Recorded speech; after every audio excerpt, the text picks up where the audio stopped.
Hi and welcome. My name is Melissa Kimura, Melissa Kimura, and I'm the president of the California Pharmacists Association. On behalf of CPHA and all the pharmacists across the state, I just want to take the opportunity to thank Senator Wiener for his extraordinary leadership on this issue. We would not have gotten this far without you. Senator Wiener, thank you. Thank you. Thank you, Melissa, and thank you to the California Pharmacists Association for really just going to the mat for this bill, and it's just been an amazing working relationship. Thank you to everyone for being here, and thank you to our coalition for being here. I also just want to thank Mission Wellness and Maria Lopez for hosting us today, as well as several of our patients, Grant and Chip for being here, also Laura Thomas from the San Francisco AIDS Foundation. This is a very, very broad and diverse coalition. A coalition, when you look at it on paper, it's not your typical coalition spanning patient advocacy groups to small business owners to some large businesses who are supporting SB 966. And the reason we have this very sort of eclectic, diverse, broad coalition is because this is a bill whose time has come, and this industry, the pharmacy benefit manager industry, is causing all sorts of distortions and problems in the healthcare system, affecting businesses large and small, and affecting patients and the cost of drugs. We're here today to call on Governor Newsom, who has been a tremendous advocate for healthcare access, just a tremendous advocate, and I want to thank the governor for really standing with patients and standing with smart healthcare policy. We're calling on the governor to sign Senate Bill 966 into law. This bill will finally rein in some of the most abusive practices that PBMs have been using to destroy independent pharmacies and to increase the costs of prescription drugs, because their compensation model is dependent on higher drug prices. It's exactly the wrong thing for our healthcare system.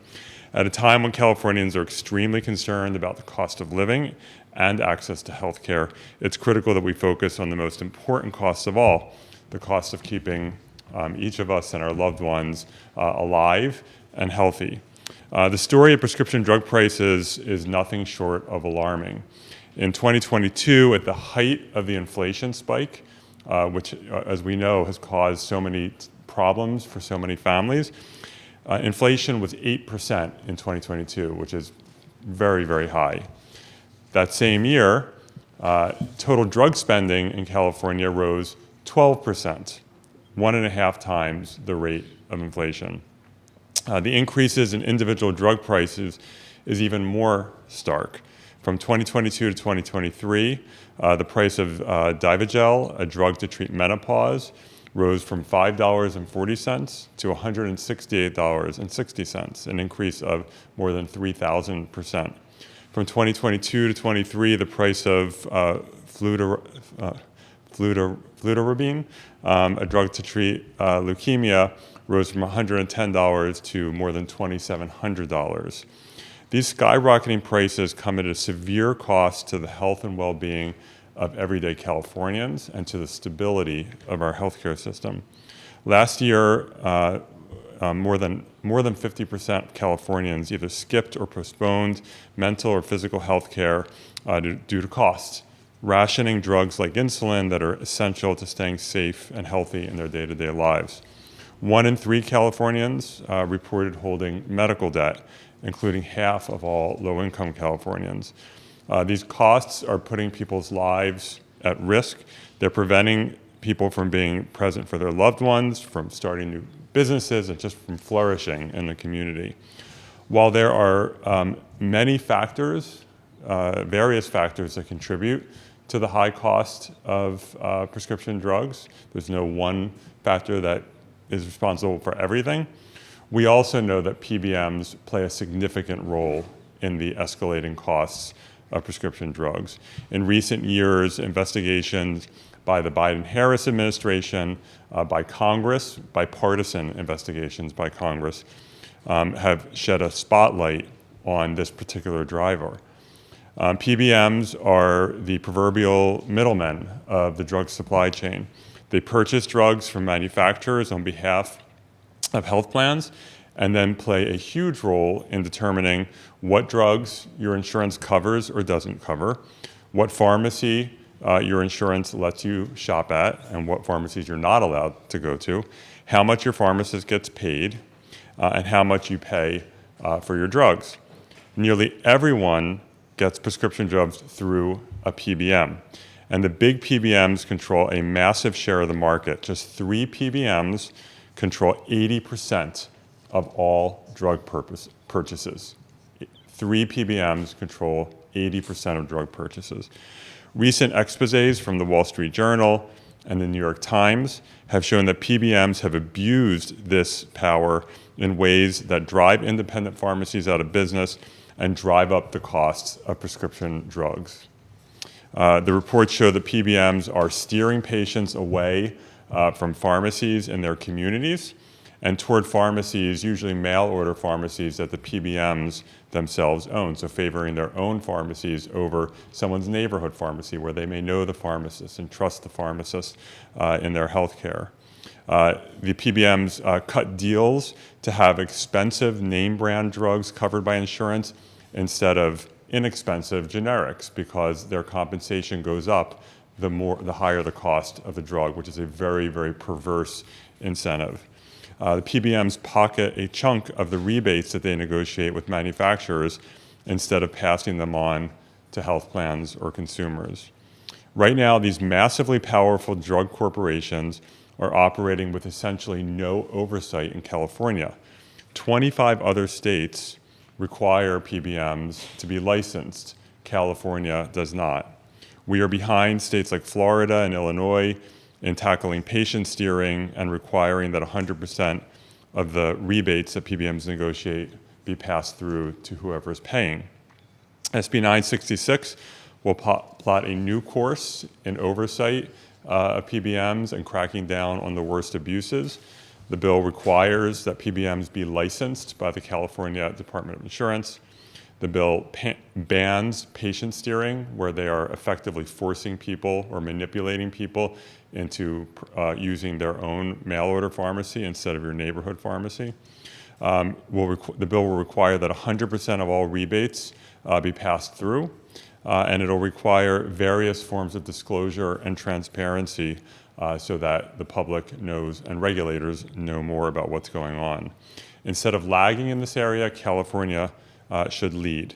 I now want to turn it over to one of our truly great community leaders, the owner of Mission Wellness, Maria Lopez, who is just a force of nature. She's been talking to me about this issue for years. I know she was very excited when we took on the bill. And Maria, I just want to really thank you for your incredible leadership. Thank you, Senator. Senator is really also a force, and we're so fortunate to have him fight for us at the state. So a few years ago, over 5 years ago, we started a major arbitration with a Fortune 500 company. These corporate arbitrations are secretive. They're normally not ever publicized or made public. However, ours has been made public through the court system because it was so important for patients and the taxpayers to know. So I have a statement that I'm going to be reading from my attorneys.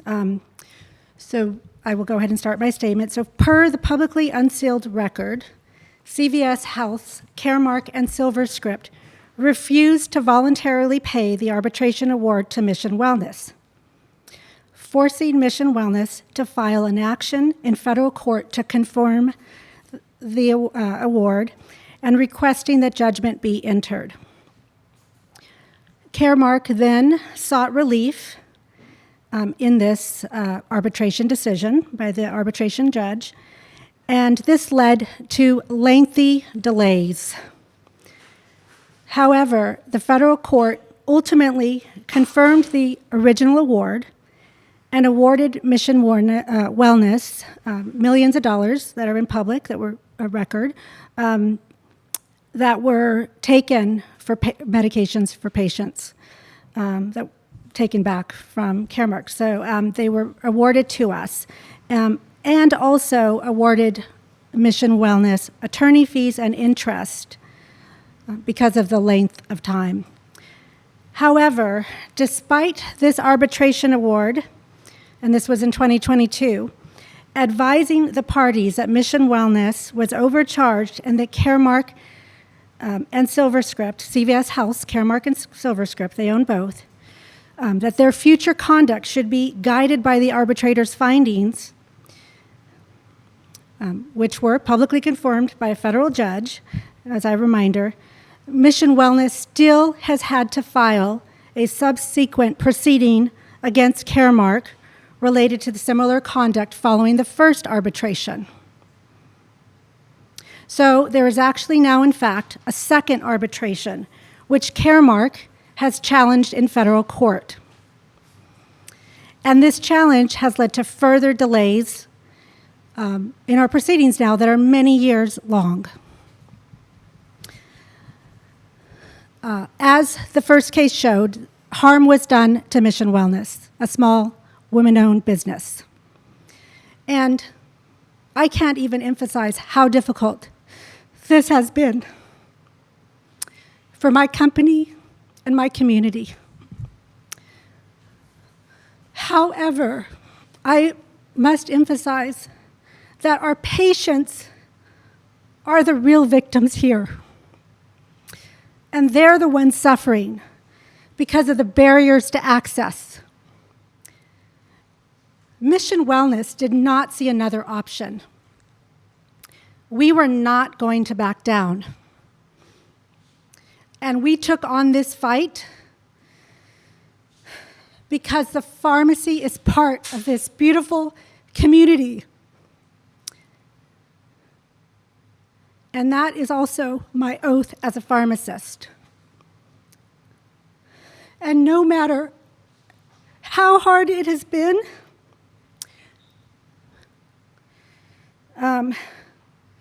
because we know how vulnerable our patients are, when you are faced with a bully, you do what you have to do. And that is to look the bully in the eye and fight back. And today, all of you here are fighting for access, for transparency, and for affordable medications that should not be fought after, that they should not be overpriced. We urge Governor Newsom to stand up to the bully, protect Californians, and sign SB 966 now. Thank you. Thank you, Maria. And Mission Wellness is really an example of what the PBMs are doing to community pharmacies, truly just crushing them out of existence and forcing, this is a small business, forcing them to go through all sorts of arbitrations and lawsuits. And the PBMs are a massive, massive, massive industry. This is an industry that started out as small little administrative entities that health plans created to try to help put together formularies, and now the PBMs have taken on a life of their own. They're bigger than the pharmacies. They're bigger than the health plans. Sometimes they own their own pharmacies. Sometimes they own their own health plans, and it's all about consolidation for them. And community pharmacies are an inconvenience that they want to get rid of, and they force these small businesses to fight against these mega corporations that have unlimited resources for lawyers, et cetera. So thank you, Maria, for not backing down and for fighting on behalf of patients. Next, I want to call up Grant Bacon. Hello, my name is Grant Bacon, GrantBacon. I've been a new patient with Cigna since January when my employer left Kaiser Permanente, and since then I've had numerous issues with both claims and prescriptions. Notably, I feel that I'm being coerced by Cigna to use their mail order pharmacy, Accredo, which is owned by Cigna. I take a daily medicine that's prescribed for a 90-day supply, and my PBM claims that this prescription can be filled in either a 90-day network or through their mail order pharmacy. I found Mission Wellness was in the 90-day network according to their website, but when I attempted to fill my medicine, I was told by the PBM that they could only do it for a 30-day supply. I called and asked and said, "So are you telling me that the only way I can have my prescription filled is for 90 days if and only if it's filled by a pharmacy that Cigna owns?" And was essentially told yes, that was the only way. Further, Accredo only uses FedEx and will not work with USPS, so my medicine can't be safely delivered into my lobby. My mail is stolen from time to time, and I don't want to lapse on the medicine. Further, I know that my adherence to medicine will be lower if it's every 30 days instead of 90 days because I have to make more trips to the pharmacy. And lower adherence to some of these medicines equals lower community protection for the spread of STIs. And I firmly believe that these PBMs are allowing a lower level of protection in our community for the sake of profit. PBMs are using these tactics like patient steering and low reimbursements to undermine community pharmacies, and these unfair practices will drive these small businesses out of the market. So please, Governor Newsom, I urge you to sign SB 966. Thank you. Thank you, and sorry I misspoke. Grant is not an HIV patient. He's a patient here at Mission Wellness. But I do also want to say that the issue that Grant raised is a broad one. I've actually been impacted by that too. I take PrEP, a daily HIV preventative pill, and I always got 90 days from my neighborhood Walgreens, and then all of a sudden it changed, and I can only get it 30 days at a time now. I can get 90 days if I do Optum's mail order, and so this is an issue that's impacting a lot of people, and it's just one of the most abusive practices that you can imagine.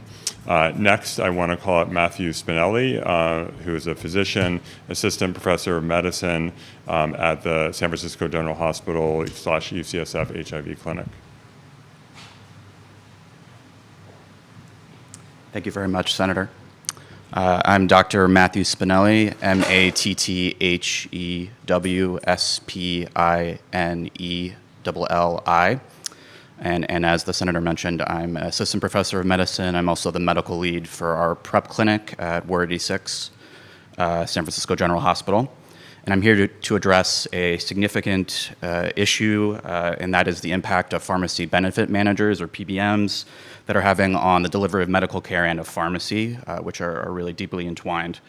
PBMs are not only hindering pharmacists' ability to provide medications, but they're also obstructing physicians in their efforts to deliver optimal care to their patients. The interference from PBMs is leading to detrimental delays in care, which can be deadly in my field and many others. Physicians, including myself, are increasingly finding themselves unable to provide necessary therapeutics directly to patients. In my primary focus of treating people living with HIV and also PrEP users, adherence to medication is absolutely crucial. That's actually the focus of all of my research as well. Any delay in care, whether due to forced patient steering or because a pharmacy is unable to dispense a medication due to inadequate reimbursement from PBMs, can have severe consequences. If a pharmacy is not reimbursed enough to cover the cost of medications, it struggles to serve its patients effectively. In our field, we rely heavily on specialty pharmacies, particularly those that focus on people living with HIV, such as Mission Wellness, and some of the services they provide, such as consultations, delivery of medications, even to my patient who lives in an encampment, and their expertise working with underserved populations is really critical. If these pharmacies are unable to continue providing these services due to inadequate reimbursement, my patient's health will suffer. Many of the patients I treat, due to the higher rate of cancer among people living with HIV, they need timely access to medicines because of their cancer diagnosis. Delays can be caused by PBMs in oncology, and this can be a matter of life and death. My colleagues in oncology are fighting tirelessly for PBM reform because these delays are unacceptable and can significantly impact patient outcomes. Our patients deserve better. Senate Bill 966 represents a crucial step towards addressing these issues, and the urgency cannot be understated. We need action now. Thank you. Thank you. And our final speaker is Chip Supanich, who's a community advocate and member of the San Francisco Getting to Zero Steering Committee. Thank you. Good morning. I want to first thank everyone who is involved in putting this together. It's not a simple thing to do, so thank you. And my name is Chip, C-H-I-P, Supanich, S-U-P-A-N-I-C-H. You've heard most of the details of the offenses and the bill that Senator Wiener is proposing. Most of my thoughts have been expressed, but I want to emphasize something about relationships. I had a spiritual leader in the 90s who said, Chip, don't make it complicated. Life is all about relationships. My relationship with my pharmacy is so important to me. This cannot be discounted. She is a vital member of my healthcare team, as much as doctors, nurses, social workers. When independent pharmacies disappear, who do people trust? I'm afraid I wouldn't put my trust in an organization that is remote and inaccessible and not regulated at all. So, and beyond being like a great pharmacist, she's a confidant and a friend. More so, most importantly, she is involved in preserving the public health of her community. She gives her time to different organizations that are implementing policies that will help the community. I don't think I can get all of that from a PBM. In fact, I rather doubt it. So I think it's important that we look at preserving trusted relationships that we have in a society where trust has got a lot of holes shot through it for Americans. So we need a champion. Senator Wiener qualifies, but Governor Newsom, we need your help. Focus on this issue and find some way to limit the damages it does to communities. Thank you. Okay, that wraps up our speakers. We're happy to take any questions from the press. Senator, are you, I guess I'm curious how confident you are in the support that's been built for this around the Capitol, given that the governor did veto some legislation that dealt with some of these issues a few years ago. Have you had more outreach from him? Have you had more interest from him? How are you feeling, I guess, generally about the governor's support for this and the support for this around the Capitol? Well, I mean, the support in the legislature has been overwhelming. I mean, it passed the Senate essentially unanimously and got, I think, 70 votes on the Assembly floor. So this bill has not, it's a big bill fighting a huge, well-funded industry and yet it's still got just a tidal wave of bipartisan support. And that speaks volumes to the merits of this bill. So in terms of the governor, this is a different bill than the previous one. The governor has not indicated a position on the bill, and that normally he would not indicate a position, so we don't know. We made sure all along to keep the administration updated, and we're hoping that, this governor believes deeply in healthcare access, and, in fact, the governor has, it has a plan moving forward for California to manufacture its own generic insulin. And we know that PBMs, there are formularies because of PBMs that only include name brand insulin and that exclude generic insulin. Why do they do that? Because PBMs make more money from name brand expensive insulin than they do from low cost generics because of the way the rebate system works. And so PBMs will absolutely undermine CalRx, the governor's generic insulin plan. And I'm really excited about the governor's insulin plan. I think it could do wonders for reducing insulin costs in California. And boy, wouldn't it be terrible if the PBMs undermine that, and this bill would stop the PBMs from undermining it. There were provisions in the bill that were eliminated 11th hour, and obviously you don't want perfect to be the enemy of the good, but what were things that were taken out that you maybe cringed yourself that you really wanted in this bill? The bill is, first of all, given that we were fighting a mega massive industry that was just hired many lobbyists to try to kill this bill, the fact that we got it all the way to the end to the Assembly Appropriations Committee fully intact was a bit of a miracle for anyone who has followed fights between consumers and massive corporate interests.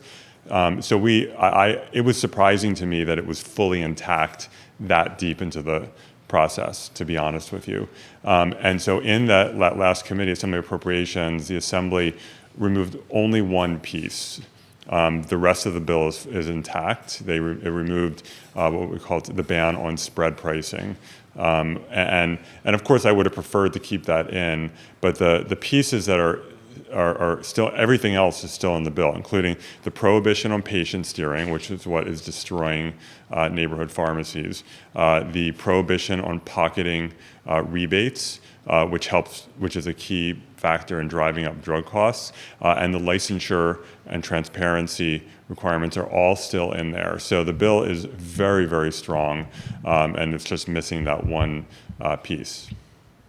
What is different about this bill compared to the one that Governor? It's broader. It's broader, and I just think it's I think it's a stronger bill, and that's not a criticism of the last bill.